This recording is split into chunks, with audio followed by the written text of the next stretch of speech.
Hola, soy Enrique Suriel Vázquez Delgado, estudiante de la licenciatura en Ciencias Políticas en la Universidad Nacional Autónoma de México, modalidad a distancia, y estos son los principales postulados del liberalismo. Bramstedt Melwisch define el liberalismo como una actitud espiritual y una ideología. Esta actitud espiritual e ideología son permeadas por la Ilustración y las revoluciones estadounidenses en 1776 y la francesa en 1789. Ahora bien, para adentrarnos en este movimiento o en esta corriente, hay que mencionar tres países sobresalientes: Inglaterra, Francia y Estados Unidos. Luego entonces comencemos a analizar un poco de Gran Bretaña. En Inglaterra se originaría el liberalismo, por eso es sobresaliente este país. ¿Por qué lo mencionamos? Bueno, resulta que Hobbes sería, digamos, el fundador de esta corriente. Si bien es cierto que tenía sus propias ideologías, también es digno de mención que él promovía muchísimo el individualismo. Él hablaba de la libertad e igualdad de los individuos y que existían derechos inalienables. Esto era sumamente vanguardista para la época y claro que perdía en la ideología de muchos otros pensadores. Luego entonces se desarrollaría por ahí del siglo XVIII, un poquito antes, ya lo hemos mencionado, y a partir de la Guerra Civil y la implantación del gobierno constitucional tras la gloriosa Revolución de 1680. Hablando de los pensadores importantes, debemos destacar a la participación de Paine, que más adelante se involucraría con otras naciones como Estados Unidos, y de Locke, destacando sus postulados, dos tratados sobre el gobierno y cartas sobre la tolerancia, todos estos en 1869. De igual manera hay que mencionar la participación de Smith, que se involucraría más por el ramo económico en las naciones, con su modelo de libre mercado, que posteriormente derivaría en el capitalismo, y ya más adentrados en la reforma, que es un proceso de educación inglesa, donde se corregirían ciertas leyes para llegar al punto donde querían llegar los liberales. Eh, Después, con la votación democrática, vemos la mano de Stuart Mill. Cabe destacar que había tres postulados de Locke: vida, libertad y propiedad privada. Todos estos eran derechos inalienables del hombre hasta desencadenar en un gobierno parlamentario. Todos estos pensadores concretarían sus ideales después de muchos esfuerzos en lo que hoy conocemos como Gran Bretaña.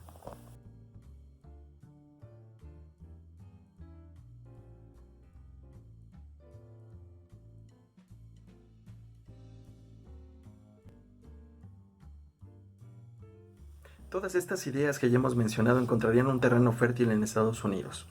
Cabe destacar que este lugar, donde los colonos ingleses eran sometidos a muchas presiones como el fisco, que se centraría en reparar gastos ingleses como la guerra, pero cargando la mano a las colonias americanas, las restricciones económicas, donde entraría el ideal de Adam Smith con un modelo distinto de libre mercado, la ausencia de representación parlamentarias y la difusión de ideas liberadoras y liberales como las doctrinas de Paine. Con su obra El sentido común se convertirían en impulsores y catalizadores. De la mano de Franklin, Washington y Jefferson, entre otros patriotas, lograrían su declaración de independencia en 1776 para ser reconocidos mediante el Tratado de París en 1783 y concretarlo en una constitución en 1787. Ahora bien, pasarían de una confederación uniendo a todas las colonias con un vínculo flexible, no totalitario, al federalismo, reuniéndolas todas bajo un mismo concepto de una nación y concretándolo con una constitución, pasando del federalismo al constitucionalismo. De esta forma, Estados Unidos se convertiría en aquella época en el modelo democrático liberal. Es el turno de hablar de Francia, pero antes mención honorífica a Montesquieu, Voltaire y Rousseau, que hablarían de una separación de poderes. Ahora sí, en Francia el liberalismo destacaría entre 1814 y 1848 y se desprenderían ciertas corrientes de pensadores, todos estos condicionados por dos miedos. Podemos distinguir el miedo al desorden y el miedo a la dictadura. Luego entonces mencionemos algunos. Madame de Staël, que tenía una visión globalista y ponía como ejemplo la monarquía constitucional, inglesa como el ejemplo a seguir, valga la redundancia, y llamaba a la unidad por la causa. Después encontramos a Constant dentro de los doctrinarios, a Guizot, que hablaría de que no existía una diferencia de clases, sino que todo esto era parte del régimen anterior, pero sí hablaba de que era necesario un gobierno, de que no sería propiamente necesario un gobierno de las minorías, pero sí destacaba que un imperio de clase media sería un buen gobierno. Y destacaba la importancia del régimen partidario. Luego hablamos de los independientes o liberales de izquierda y mencionamos aquí a Lafayette, a Lafitte y a Thiers y Carrel, que eran los más extremados, críticos del régimen clerical que predominaba por la época. Ellos tampoco aceptaban la soberanía del pueblo, entonces tampoco eran muy democráticos, que digamos. Hablaban de que la unidad se daba por la economía, hablábamos anteriormente de Adam Smith y influiría muchísimo en esta ideología de la economía libre, y también estarían en contra de los auxilios públicos. Entonces, quien era pobre y así se iba a quedar. Ellos no tenían la culpa. Después destacamos a Alexis de Tocqueville, que era un moralista anticlerical, en contra del individualismo. Él llamaba más a la unidad. Él estaba a favor de la libertad política, en contra de un gobierno clase mediero o mediocre, según él lo comentaba.